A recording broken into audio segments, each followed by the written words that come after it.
back. If you just joined us, you are right on time because the show just started. Now, last week we discussed from pain to purpose, turning trauma into a tool for advocacy. Today's topic is kind of be like a kind of a continuation of what we discussed last week, which is striving to survive, using creative skills for empowerment. Striving to survive, using creative skills for empowerment. Before we move further, let's give you this excerpt of what the topic entails. In the darkest moments of our lives, we often feel like we are simply existing, fighting to keep our heads above water. But survival, while necessary, is not the same as living. It is merely a pause, a holding pattern until we find the strength to move beyond the storm. Creativity, on the other hand, is the ability to see the world with new eyes, to transform pain into purpose, and to craft a life that is not only lived, but truly experienced, whether through writing, painting, dance, music, or simple problem solving. Creative expression becomes the vessel through which we rebuild our inner world. Now, today we'll be sharing how creative skills such as media, photography, or culinary arts can empower women to find purpose, income, and happiness in post-trauma. We will not be discussing this topic alone. Our guest just joined us in the studio. She is a digital marketer, public relations officer, a photographer, a private chef, multifaceted, passionate about women issues and all form of art. Trust me, our guest is loaded. Her portfolio is plenty. She goes by the name Aisha Musa. Thank you. Good evening. Hello, good evening. Thanks for joining us. Thank you. Thanks for joining us on the show. Thank you. It's good nice to have you. To be here as well. So how are you? I'm doing very well. I'm thriving. Okay, exactly. You're thriving. She's like, can see it all over her. She's thriving. The thriving is thriving. She's thriving beyond survival. Yes. Despite How the is economic the situation. Engendered, season going for you? Well, what have you got to? What are your plans? How is it gonna go? Despite the fact For you're Muslim. the holidays. Yeah. Oh, it will be a nice season, regardless of being Muslim. Yeah. I have Christian family as well, so I think that we'll be visiting family and just spending the time together. Yes. Shopping, eating. Yes, of course. That's a definite. Yes. Oh, I love Christmas period because it's just eating, eating and eating, Rest. and eating Visiting. and eating. And more eating. But then do you think there will be more eating looking at the incessant prices of things, food stuff in the market, the increments on a daily basis? It is crazy. Will the eating really be eaten? I think regardless of the economic situation of the country, people are sharing, and it's a time of giving as well. So Exactly. food will always be there. Somebody will give you food. Yeah, Right? yeah, definitely. I hope so. yes, definitely. There was one, I think I was a child when this happened, though. I can never forget. None of my family will ever make me forget. Okay. My uncle, we were at home, and then he just came. He was like, he's tired. All his neighbors have been giving him food. How will he eat it? And then he said they gave him 4 plates. Wow. Like, he had 4 plates from 4 neighbors. How will he eat it? He has already eaten one. 4 more plates. And my child brain, such a foodie. He's like, hey, you go like this, you eat one. Go like this, you eat one. Go like this, you eat one. Go like this, you eat one. Eat everything like this. His position, he's able to take. So you go left, you eat 1 plate. You go right, you eat 1 plate. You rest, you eat 1 plate. Then you eat like this. They just burst into laughter. I was like, what? You should do like that now. You have to. In my mind, I was giving him solution. A perfect solution. Alright, so the year is coming to an end. This is the last month in the year 2024. What are you grateful for from January to December? Honestly, I would say just the ability to pursue my dreams. Okay. It's been a year of just putting myself out there and actually seeing that if you put in the work, the action, all the, so to speak, success will follow. So yeah, it's a beautiful year of just taking charge of my own life and responsibility for it. I'm grateful for existing and just being able to experience life on a better level, not just going through it, wallowing on, oh my God, what is next? What's but being able to like face Nigeria's problems and be like, regardless of all of this, you know, we move. No matter the matter, we move. What are you grateful for? Oh, like I always say, I'm grateful to be among the living in this administration. Because I mean, it's not easy. It's not easy to transport, the hike in transport fare, the hike in food stuff. I mean, it's not easy, but God has been faithful. Thanking God for the life of my family members. We are all complete. I mean, there are so many people that started this year, but they are no more. We are not perfect. We are not righteous. Special. But it's just the grace of God that has preserved us. So I'm grateful for that. What are you grateful for? Food. Wow. You're such a foodie. No, honestly, I thank God that I can eat. I'm alive. Right? To eat. I mean, people say, oh, I don't know, some people, how do people forget to eat? Honestly, I can't relate. They forget to eat. Yes. How do people forget to eat? I know someone who said that to me. I'm a private chef. I'm cooking for some people right now. And she's like, oh my God, if I stop doing this, she doesn't know how she's going to manage. Sometimes she has breakfast at 9 p.m. Oh, that's no longer breakfast. That's a dinner. That's night snack. That's when she remembers she has not eaten. What? I had a friend that said she only eats for sustenance. I mean, she doesn't enjoy the food and nothing. She just eats, you know, to be alive, because you don't eat, you die. And me, I'm already planning what I will eat tomorrow. Honestly, I kid you not, I can absolutely relate to that. I know what I have to go eat at home right now. Yes. Oh, dear Lord. I just thank God. It's very important. I thank God for food, you know, for sustenance, for being able to. There are a lot of people that can't eat and enjoy. That's true. Even when they have the food, they have the money to afford the food, but they can't eat it. You're grateful to God. Okay, so now let's move to the topic for discussion this evening, which says thriving to survive, using creative skills for empowerment. Are you just wallowing in your problems? Are you just concerned about surviving alone? Are you thriving in that survival?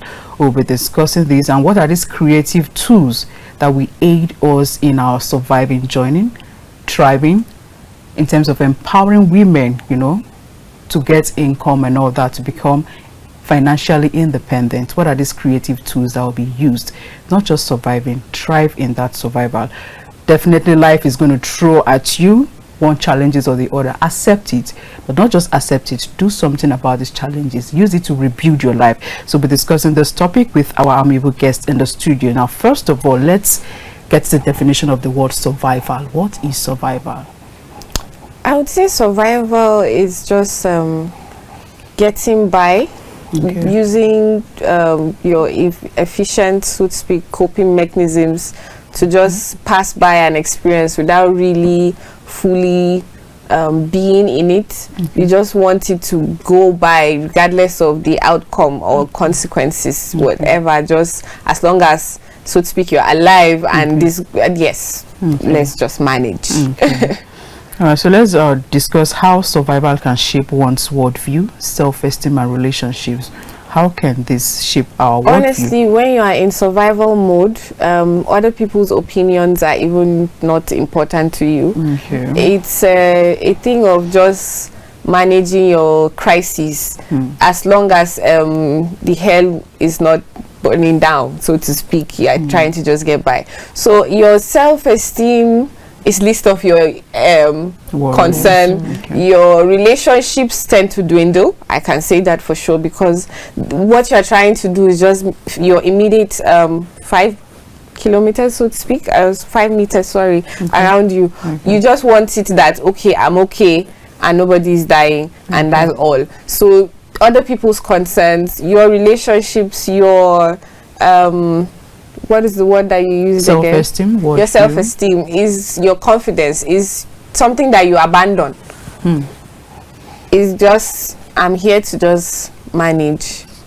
So you're saying, so you are wallowing in your pain.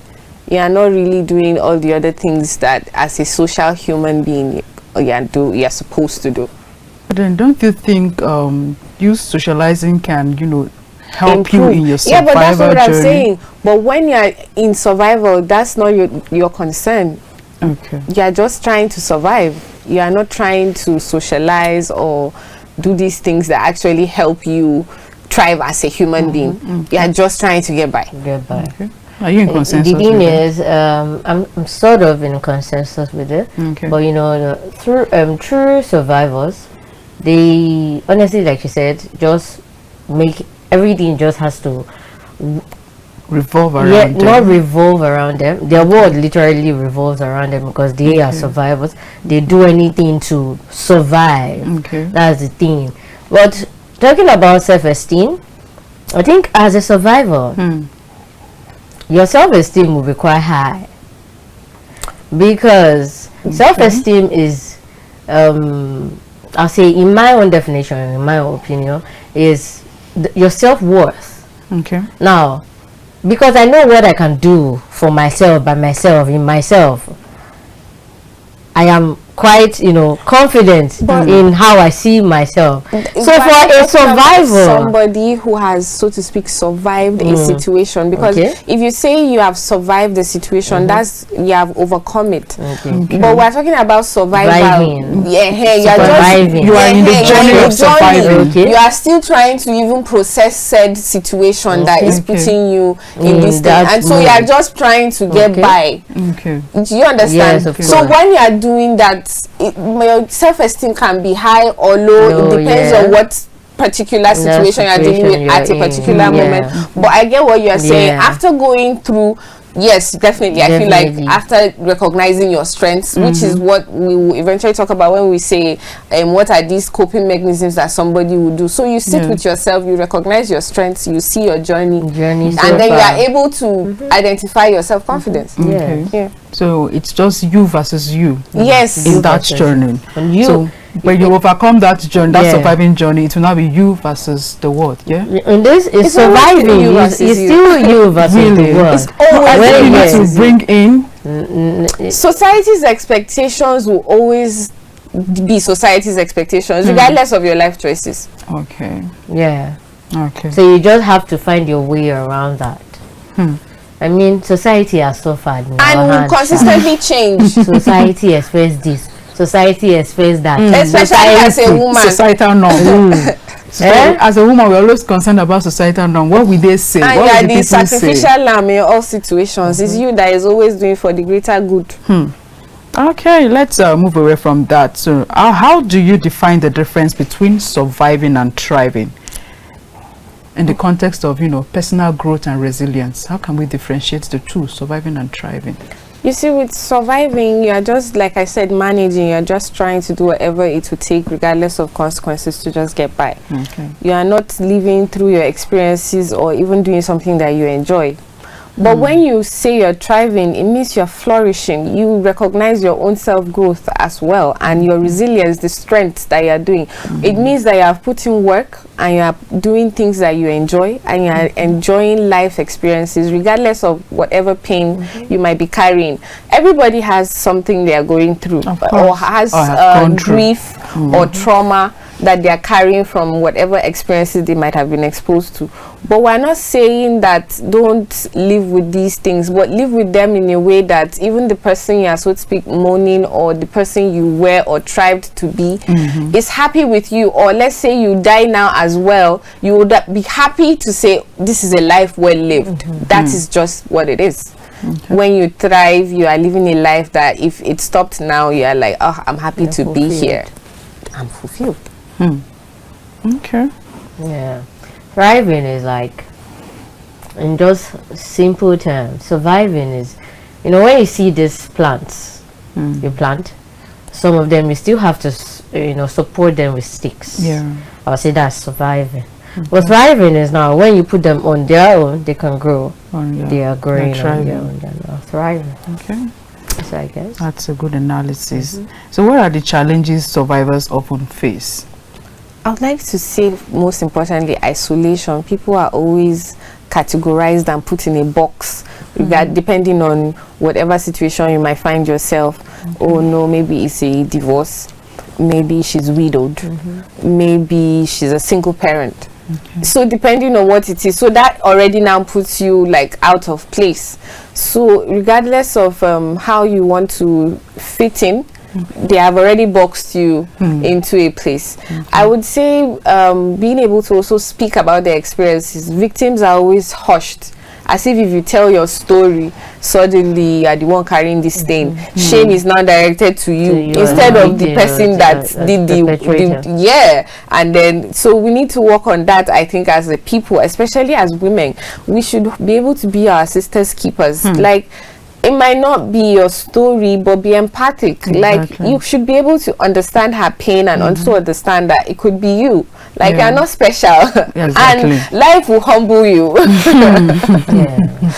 So yeah, regardless of, you see someone going through difficulty, they're isolated, find community, just give them a listening ear, just being able to complain, you know, and just allow people to rant, even if you can't afford therapy, but I'm here for my friend, and she is able to talk to me and confide in me, and she knows that her secrets are safe with me, and I'll also give her encouraging words and push her forward to help her pick herself up. Those are the type of things that you can do to help people so that they don't feel, so to speak, isolated and abandoned in their struggle. Yeah, you're right. But so many of these survivors, they find it very difficult to, you know, talk to or confide in someone because of the fear of stigmatization. You know, when you tell someone that this is what I've gone through, the next minute or the next second you're hearing it from another person, and when you pass away, like, oh, look at this woman, she's the one that the husband did this, did that.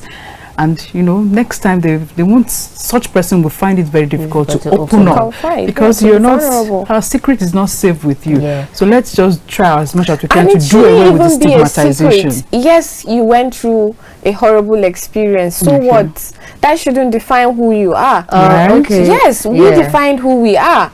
But in defense of society, you know, like you said, isolation, it works both ways. Even self. The society isolates and self isolate. That's you know, these victims isolate themselves sometimes first. Yes, I don't dispute. Before, you know, the society isolates them. Sometimes it's a trauma response. Of course, is always a trauma response. Not even sometimes.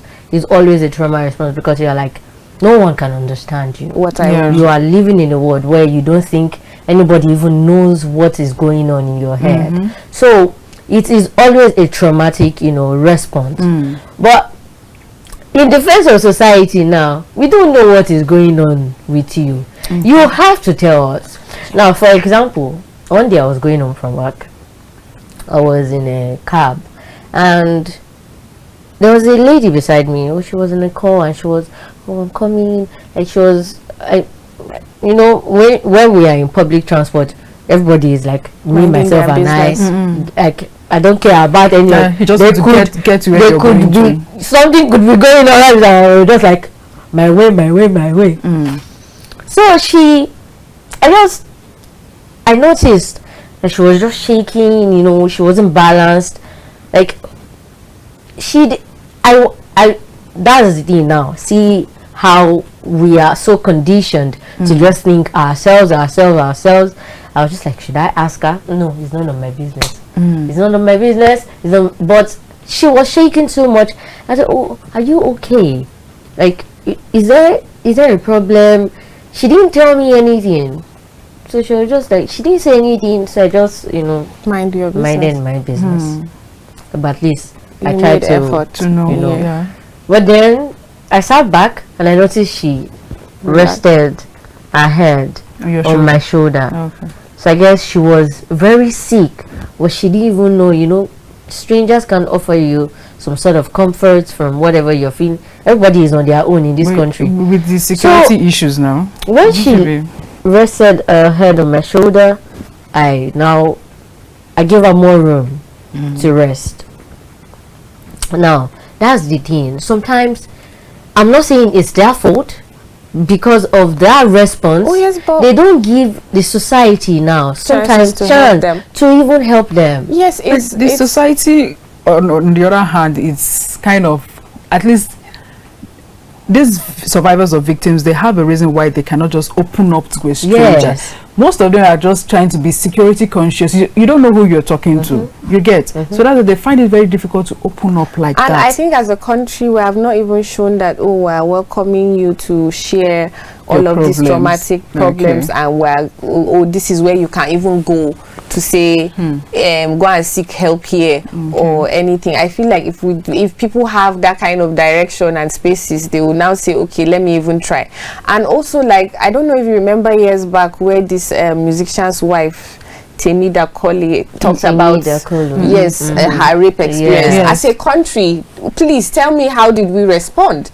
The people were saying, oh, why is she talking now? What do you mean? Like, this is now when I'm comfortable to speak about my trauma and my experience. So they invalidate you, invalidate your emotions. Why then am I even coming to tell you anything? But you see, with creativity, so to speak, it gives you an avenue to even just release. Not necessarily to even get acknowledgement or people's validation. But you are able to just release and heal. And so that even if you get into another relationship in time or whatever, you don't spill into that one. You are a fully healed human being, and you want to function completely.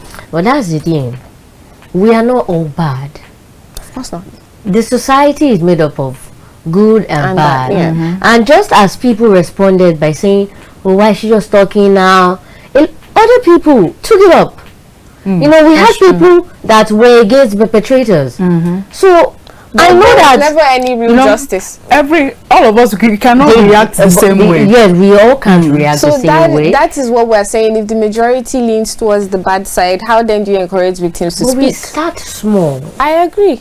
We start small. So let us encourage victims. Yes, to speak out all the time. The society, there are people that are good people out there, and that will help you. Somebody that maybe has experience and that's how you build community. Do you understand? So don't just lock yourself up and say, oh, you know, yes, it is a traumatic response, but find help. You have some people in the society that are there to help you. You just need to find them. You just have to find them. So don't lock yourself up. Just like she didn't even ask, you know. But that's what I offered. So you just have to. I feel like as much as we're saying even find help, you should also be willing to accept help. You know, some people just after surviving so much and doing everything on your own, to be able to lean now on somebody for support. I agree with this because sometimes I find it hard to accept help. But I'm very readily, I want to give help, I want to offer. But when you want to give it, like, why? Yeah. Because like so always is like a trade and battle. Because I feel like I feel like I know myself. You should stop about that. I know, but like I can offer help, but to accept is like to accept help. What is dangling? When is the other shoe going to drop? When is the other shoe going to investigations? So people should also be willing to accept help. Yes. Okay. All right. So we've been talking about, you know, thriving and surviving. So what are these practical tools or coping mechanisms in terms of, you know, thriving amidst the situation you find yourself? What are these coping mechanisms?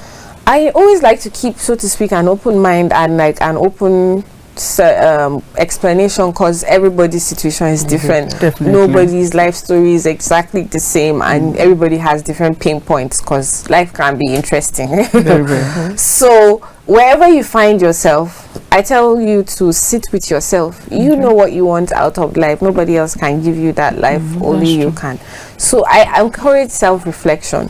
You sit with yourself, you accept this set situation of what reality is for you now, and then you assess what you want that you presently do not have in your current situation, and then find what you like that you actually enjoy. that can actually be a source of income as well. So you are going to use these things that you enjoy doing to actually make financial independence. So you are healing through your journey, but you are also making some income as well. It might be something that is new to you, so you give yourself time to be a learner, because as human beings too, nobody came with a manual. You have to learn all of these life skills. So whatever skill that you might or might not have, like I have a story of a woman that she's widowed, but she's an artist. A close friend of mine saw her doing a random sketch, and he bought her some material, and then she decided to now make a sketch of another colleague's mom. It was fantastic. She's absolutely good, and because she has the opportunity now that somebody is seeing her talent and even making effort to support her, he's buying her more art supplies so that she can flourish. And he knows the people that like art, so he's trying to even find placement for her to display her work. So if you make effort, you may not know who is looking. That's true. The help will come, and you have to actually make this effort. You can't sit and wallow in your sadness and expect a magic to happen. No, you have to put in the work. So like self-reflection is the first thing, really.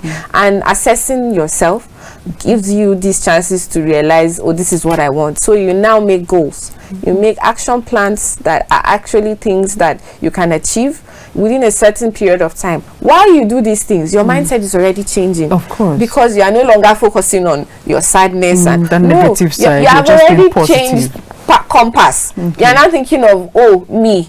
What do I want? How do I get what I want? What's the way forward? What is the first step? You give yourself time. You do it with kindness. You allow yourself to, if today is not working out, okay, rest. Gradually. There's tomorrow. Yes, you give baby steps. You do it lovingly, because self-criticism doesn't do much. How many years you've been criticizing yourself, and we're our own self-worst critics? You come back with self-compassion. You love yourself. This love that you are looking for outside, self-love back to you.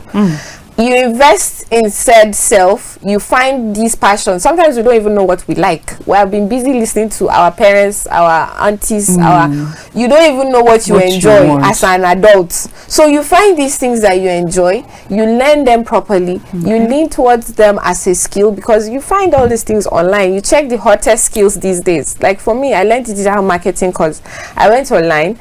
I read mass communication. So but I saw that these days everything is online, and I would want a remote job regardless of the other things that I'm doing. So I looked at the hottest jobs, the hottest paying jobs in the world, like top digital skills, and I saw digital marketing already pairs with what they call it, mass communication, because it's all media. It's advertisement, but on digital platforms. So it was easy for me to adapt that into my already said skill. So it's just what you have. Try to connect it with where the world is now, and also try to enjoy said life experiences. It's really about self. You have to want to make an effort to leave your situation, and whatever move it is you make, if you make the first one and it's not working out, don't be afraid to change. Don't be restricted by age or society's expectations of you, or even self-limitations. I think, which is even the most important, we need to give ourselves the freedom to experience things, to fail things, to learn new things, to have consequences to decisions that we made or did not make. Just be alive in a way that you enjoy your life. All this just starts with you first. It's always just you. And this doesn't even like apply only to people that are going through like trauma or have gone through something.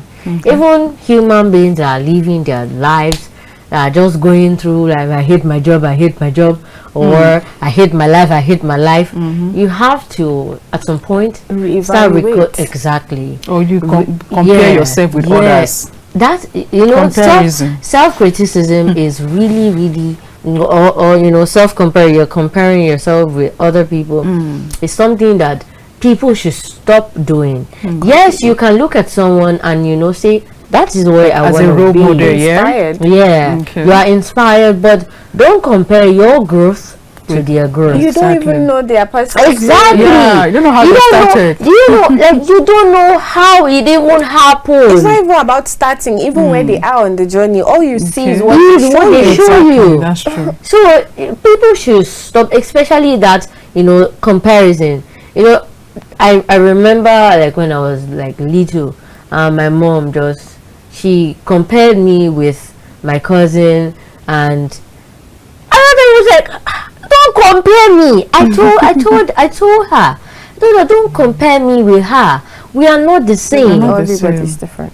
And we have different thresholds for pain, different stories, exactly, for even joy, for self-expression. Even live your life, in accordance to your own values, life, your own life. Live your life in accordance to your life, and do what works for you. Exactly. Don't live your life based on someone else's life manual. Everyone has their own manual. Of course, you can be inspired by other people. People are doing great things. Yes, and there was one time I was online. I just saw, I was looking at the likes of Elon Musk, and I was just like, if only you can borrow passion. If only you can borrow passion. Imagine the passion that those people had to drive them to where they are today. So imagine, you don't have to borrow it. All you have to do is start it. That's what we're talking about. No, I know. I just want like a shortcut. I'm just imagining things. There's no shortcut in life. Of course, that's where there is no shortcut. There is no shortcut. You have to do the work. Of course, there is no shortcut. But I was just like, if only you can borrow passion. I was just the passion. And if you put in that work, this passion you're talking about passionately, oh my God, it will come to you. Like, and especially when you do things you are actively enjoying, it comes so happily. I can't even tell you how, so to speak, prosperous you feel. You feel very fulfilled. That's because you're doing what you enjoy.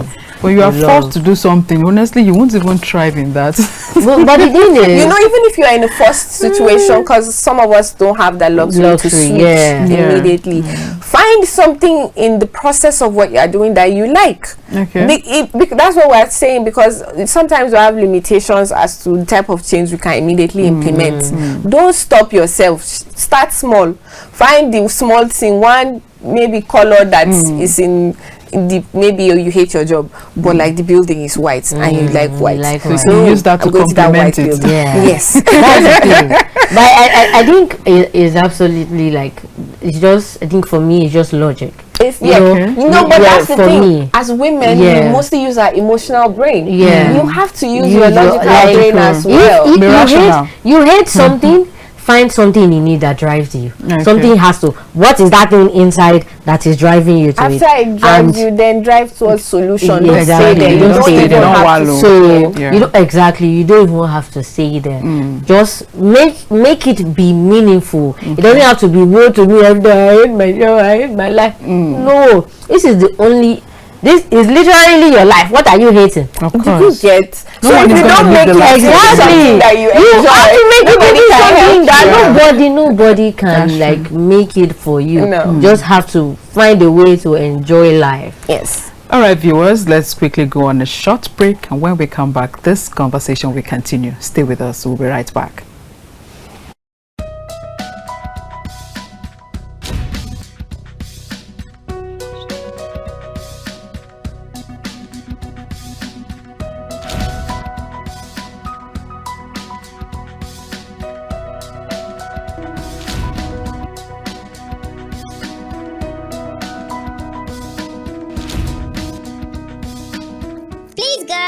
Let's be fast with our chores. It's almost time for Engendered.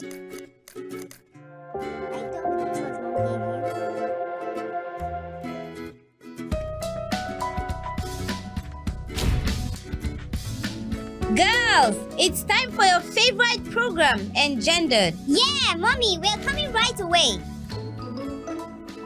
Sophia, turn off the gas.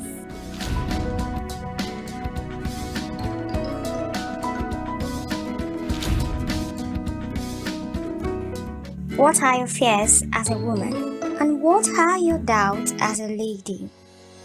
You think you're alone with those thoughts?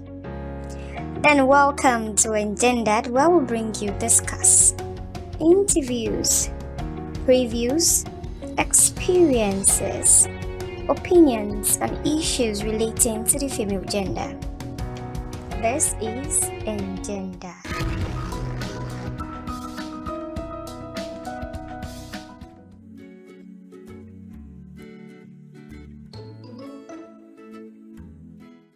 Please, girls, chores. Let's be fast with our chores. It's almost time for Engendered.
I think after this one, we'll just well, let me see.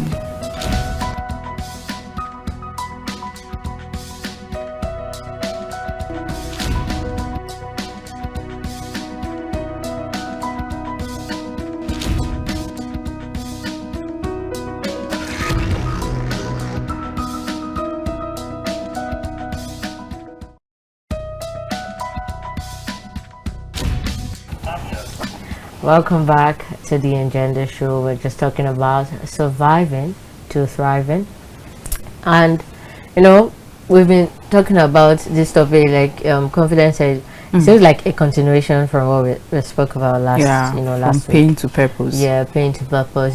Just turning that painful experience into something meaningful, something better, not bad. When you look back on that experience, you don't think, oh, it's bad. You think it might have been bad, but it's not anymore. It has, it has moved past that.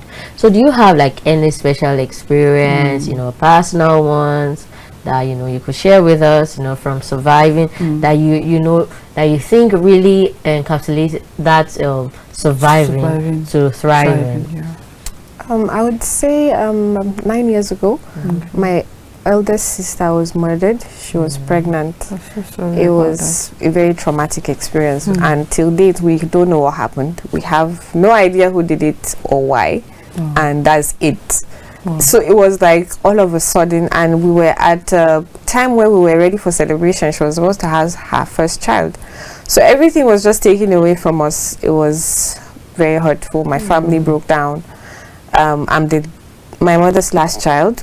It was so sad, and she was like the pillar of the family, so nobody saw it coming. So I was left to be the one to now run the household. Here I was, the so to speak, the babied one, now taking up responsibility. I had to step up regardless of the sadness I was feeling and manage the situation. So like that sort of pushed me towards learning how to manage my pain. I was sad too. I was very sad. She was my closest sister. She was like another mother to me. Between her and I was 11 years, so you can imagine. But she loved me so dearly. So I was hurt too, but I didn't even have time to nurse said pain. But it didn't mean my pain went away when I had to run after, said to speak, food that need to be served to guests, or like receiving, so to speak, because people were generous and at a time of sadness like that, receiving what people were bringing, because the whole household was just broken and absolutely sad. So that helped me learn that, okay, I might be going through everything I'm going through, but the world doesn't stop. Everything continues. The world might have stopped for the person who died, but you are still here, and nothing is waiting for you. Of course, time waits for no one. I had friends who were with me, but like nobody lost their sister, so quickly they moved on, so to speak, from the grief. But I was still sad. I was heartbroken. I couldn't understand why I couldn't talk about my pain, so to speak, always, because I didn't want to be a burden to other people. It was I had to find ways to, so to speak, transmute this energy that I was creating, because sadness or happiness or is an energy that we're all carrying. So if you allow this sadness to wallow without doing anything with it, you just become down. That's how you get into depression. You get into sad thoughts. You get suicidal. You start wondering, why is there any even purpose to live? Because after all, the person I love has been taken away from me. And you can just become so so to speak lenient with life as well, because what's the point anyway? After all, somebody can just come into my house and kill me. Do you understand? So all of those thoughts were there, but I didn't want that. So it was, so to speak, I realized it's a personal choice. I needed to do something. So I personally picked up exercising first. That was when I would wake up at 5 a.m. Other people would be asleep. I would say my prayers and I'm out of the door, because the thoughts in my head were not even letting me sleep anyway. So here I am working out. So that also helped my health. So it might have been something I was doing just to run away from grief, but it also helped me thrive generally, because my health now generally improved. Yes, so I started writing. I might not be sharing my poetry with you, but it was now also out of my head. It was a process of healing.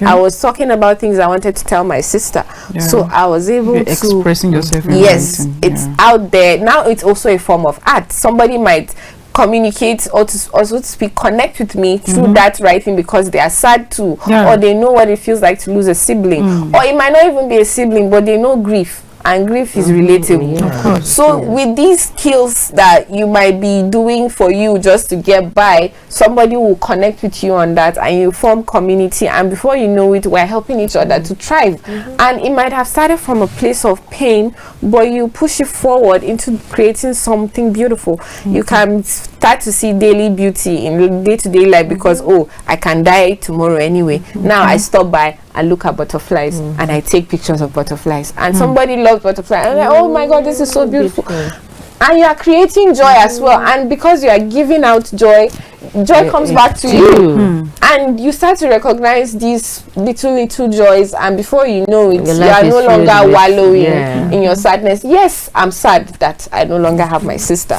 but it's also like I'm privileged that I can also recognize the beauty in day-to-day life now, that in as much as she's not there, my life might have changed, but also changed in a way where I appreciate life. Of course. So yeah, because you know, when something traumatic like that happens to you, you're just like, how will I move on? But you have to. Like she did, she made a conscious effort to move out of that. Although it was not instantly, it was gradual. You have to give yourself time. If there is anything in life that I've learned, and my father always tells me, is give life time. If you rush it, you will not even feel it through. The emotions are heavy. You have to give yourself compassion, time, and before you know it, this time will also pass. And by the time you look at the progress you've made, even you will be stunned. So it's about putting in the work in all times. Honestly, like people, you know, sometimes they don't understand, like you said, the importance of that. You putting in the work for something. You know, a lot of people just see something happen too. I want that too. But you're ready. To put in the work together. To put in the work to get that. You know, before I start something, I usually ask myself if I am ready. Are you ready to put in the work? If I know I'm not ready, go. I'm not doing. But then some people will say, don't start what you can't finish. But don't you think, at least start first and see if you can finish or not? I agree with start first, honestly, and allow yourself to be a starter. You know what they say is about those are where you can finish. They're already looking at people that are experts, but those experts started small too. You have to learn, and with daily practice you are learning. Because I tell you, so many people are having this notion, I can't start what I cannot finish. So if you don't start, how will you know if you will finish or not? If you can even learn it or not. So you have just decided to limit yourself. I understand what you are saying. But no, I do understand it. And it doesn't happen like this for everything. People don't just do since I cannot finish it, I will start for everything. They look at it. You have to gauge, look at yourself, SWOT, your strength, your weaknesses. You know what we're talking about. That's the thing. You don't, just because you feel like, oh, you can push in, push, or you know, build yourself. No, I'm not saying limit yourself. You know, people say, okay, build, but build what I don't sensibly. If it's not my strength, build sensibly. You know, so we're talking about using your logical brain. That's the thing. So I understand when people say, when I'm looking at something and I say, okay, I cannot start what, you know, I cannot finish. Let me not just, if I cannot finish, let me not just. So I've weighed it, I looked at myself. This is not my strong suit. So if I start this, is definitely going to so let me not just bother, because there is something also about starting things and not ending it.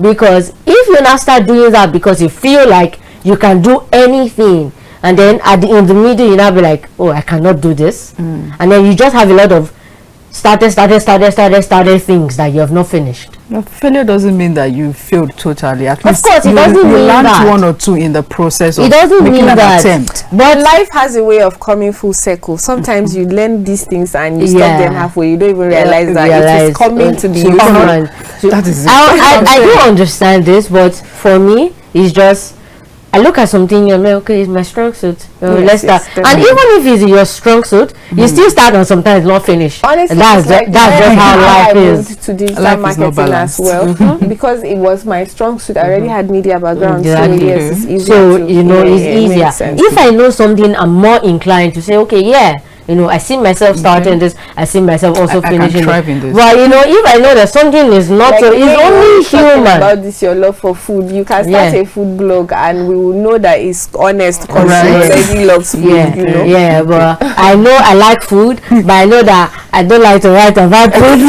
so I will not start. I hope you love preparing it. Can you imagine? You love it, but you don't like preparing it. I can't hear you. Your skincare, everything.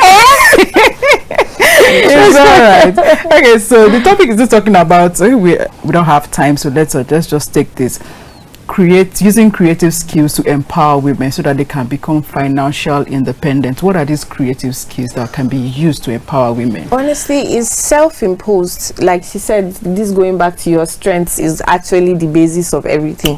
What can you do as a person? Like this widow I told you about that can draw. Sometimes you have to actually tell people what you do. No, I know how to make hair. No, I write. No, I want to learn photography. It's not even something that you must already have, but maybe something that you have interesting, that you have passion in, that you know that if you do this, you will enjoy it, and it's also something that is profitable. And then you put in your best and you pursue it, and before you know it, if you put in the work and you give yourself time, you're already on your way to achieving what? Healing, a source of income, and also a way that you're expressing all of these tensed emotion and traumatic experiences that you've been holding, which if you don't let go is actually what makes a lot of people sick.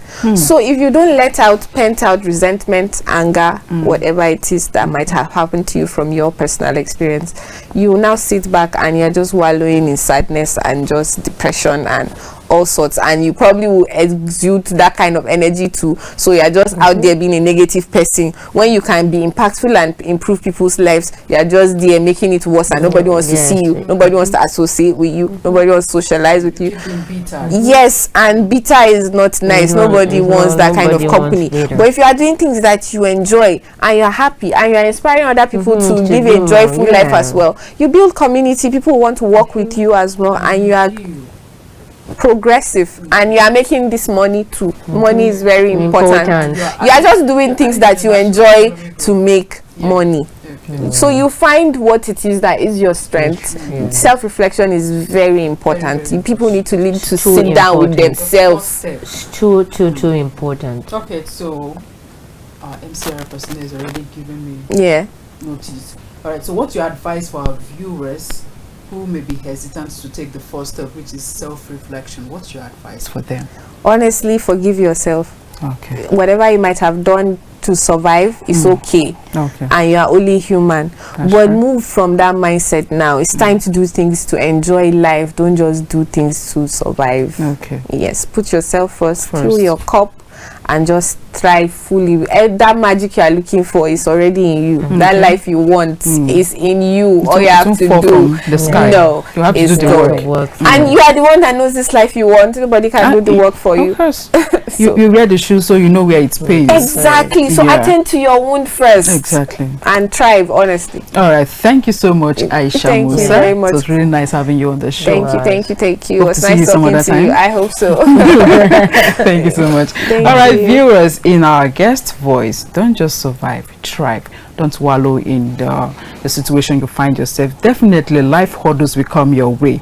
Accept it, but then make a move. Don't just stay there. And when you do this, trust me, you will be one way or the other contributing to the growth of the national economy. There are so many creative skills out there. Start from somewhere. You never can tell. Someone will be watching you and then set you up for good, and you become financially independent. That's what we want to do. Of course, you want to, some women will say they want to get married to a rich man. It's not bad if you're also rich. It's not bad. So just don't wallow in your hardship, your situation. Thrive. Your story can be a form of encouragement to others that are going through one pain or the other. So to become your way again, I am Confidence Reuben. And I am Bukola Ogungbeje. They've been saying it soft. I'm going to say it hard. Do it now. You literally have to do it. Definitely. Now. Just do it. Okay, drag yourself out of that position and go for it. So we'll come your way next time, and do stay tuned to Captain TV for more updates and news. Bye-bye. Bye.